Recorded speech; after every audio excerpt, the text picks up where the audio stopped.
अस्सलाम वालेकुम दोस्तों, की हाल चाल है। मैं ते हस के घाटे सहले, लुटण वाला लुट के रोया। कच्ची बस्ती लंघन लग्या, राती बदल टुट के रोया।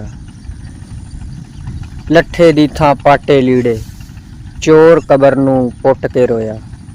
कुट कुट करके अथरू पीते, मैं आवाज गले दी घुट के रोया। हाँ जी दोस्तों, की हाल चाल है। तो अज बारिश ने भी वाहवा ही सारा ना करम किया वा। चरियां दे विच भी माशाअल्लाह वाहवा पानी खड़ा हो गया।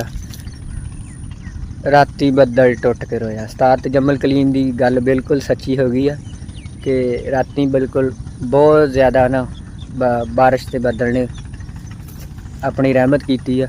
आ देखो नज़र आ रहा।